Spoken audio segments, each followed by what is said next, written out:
కేవలం 7,999K up to 10 kgs వరకు బరువు తగ్గి అధిక బరువు నుంచి వచ్చే ప్రధాన సమస్యలను దూరం చేసుకోండి.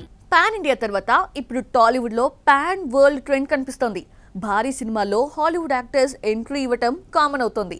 విజయ్ దేవరకొండ లాంటి మీడియం రేంజ్ హీరో సినిమా రణబాలిలో హాలీవుడ్ విలన్ జాయిన్ అవ్వటం, ఎన్టీఆర్ డ్రాగన్ లో ఇంటర్నేషనల్ కాస్ట్ కనిపించడం ఆసక్తికరంగా మారింది. అసలు ఈ గ్లోబల్ కనెక్షన్ సినిమాలకి ఎంతవరకు ప్లస్ అవుతోంది?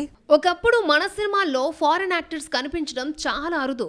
కానీ ఇప్పుడు స్టోరీ స్కేల్ పెరగడంతో మేకర్స్ కూడా ఇంటర్నేషనల్ కాస్టింగ్ పై ఫోకస్ చేస్తున్నారు. రణబాలిలో హాలీవుడ్ నటుడు ఆర్నాల్డ్ వోస్లు, సర్ థియోడర్ హెక్టర్ అనే కీలకమైన బ్రిటిష్ అధికారి పాత్రలో కనిపించబోతూ ఉండడం సినిమాపై కొత్త చర్చకు దారితీసింది. హాలీవుడ్ నటుడు ఆర్నాల్డ్ వోస్లు పేరు చెబితే ముందుగా గుర్తొచ్చేది ది మమ్మీ సిరీస్లోని ఇమ్హోటెప్ పాత్రే. ఆ పాత్రతో ప్రపంచవ్యాప్తంగా గుర్తింపు తెచ్చుకున్న ఆయన ఇప్పుడు రణబాలితో టాలీవుడ్ లో అడుగు పెడుతున్నాడు. ఈ ట్రెండ్ కు స్ట్రాంగ్ బేస్ వేసిన సినిమాల్లో RRR ఒకటే. ఇందులో గవర్నర్ స్కాట్ పాత్రలో రే స్టీవెన్సన్, లేడీ స్కాట్ పాత్రలో అలిసన్ డూడీ, జెన్నిఫర్ పాత్రలో ఒలివియా మోరిస్ నటించి సినిమాకు గ్లోబల్ ఫీల్ ని తీసుకొచ్చారు. ఆ తర్వాత నుంచి పెద్ద సినిమాల్లో కూడా ఇంటర్నేషనల్ యాక్టర్స్ ని తీసుకోవాలనే ట్రెండ్ మరింత పెరిగింది.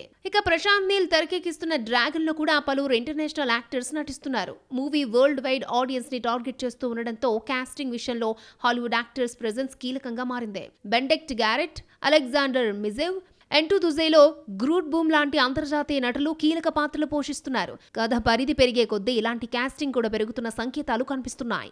అయితే హాలీవుడ్ యాక్టర్ ఉన్నాడనే కారణంతో సినిమా హిట్ అవుతుందనే గ్యారంటీ లేదు. చివరకు కంటెంట్, ఎమోషన్, ఎగ్జిక్యూషనే ఆడియన్స్ చూస్తారు. కానీ ఇలాంటి గ్లోబల్ కాస్టింగ్ వల్ల సినిమాకు ఇంటర్నేషనల్ అటెన్షన్ మాత్రం పెరిగే అవకాశం ఉందని ట్రేడ్ వర్గాలు చెబుతున్నాయి.